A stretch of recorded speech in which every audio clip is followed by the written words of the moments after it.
নুরুল হক নুরু, যিনি ঢাকা বিশ্ববিদ্যালয়ের সভাপতি, ডাকসুর নেতা হিসাবে আপনাদের সকলের কাছে পরিচিত, এবং বাংলাদেশের আন্দোলনে, চলমান আন্দোলনে ভালো ভূমিকা যিনি রেখেছেন এবং রাখছেন, এখনও রাখছিলেন।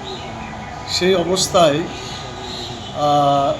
তাকে যেভাবে আহত করা হয়েছে, এটা নিন্দা করার ভাষা আমাদের নাই। বাংলাদেশ জামাত ইসলামের পক্ষ থেকে ইতিপূর্বে বিবৃতি দেওয়া হয়েছে আমাদের সেক্রেটারি জেনারেলের পক্ষ থেকে, এবং আমাদের নায়েবে আমির অন্যতম ডক্টর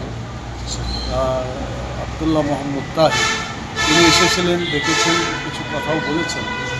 আমি কথা বলতে চাই না, শুধু এতটুকু বলতে চাই যে জুলাই যোদ্ধাদেরকে যারা পরিচালনা করেছে তাদের গুরুত্ব জাতির কাছে অনেক বেশি, এবং তাদেরকে আমাদের সকলেই তার জন্য দোয়া করা দরকার, যাতে তিনি দ্রুত সুস্থ হয়ে ওঠেন। আমরাও আজকে দেখতে এসেছিলাম এবং তাকে দেখেছি, আমরা দোয়া করেছি আল্লাহ তাআলা যেন দ্রুত তাকে সুস্থ করে আবার এই ময়দানে ফিরে দেশ এবং জাতির কল্যাণে ভূমিকা রাখার তৌফিক আল্লাহ তাআলা দান করেন।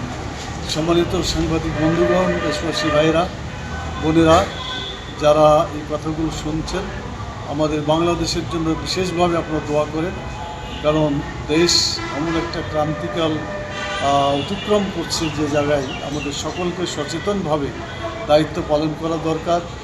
দেশের ঐক্য সংহতি বজায় রেখে আগামী দিনে বাংলাদেশ যাতে একটা সুন্দর নির্বাচন পায় এবং নির্বাচনের মাধ্যমে, নির্বাচিত সরকারের মাধ্যমে দেশটা পরিচালিত হয়, সেটা যাতে আমরা পেতে পারি, এই জন্য আমাদের সম্মিলিতভাবে চেষ্টা করা দরকার এবং এর জন্য দোয়াও দরকার।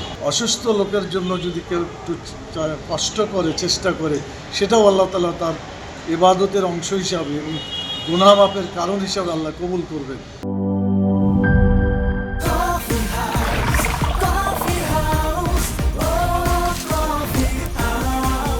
কফি হাউস, প্রতি চুমুকে আড্ডা জমে।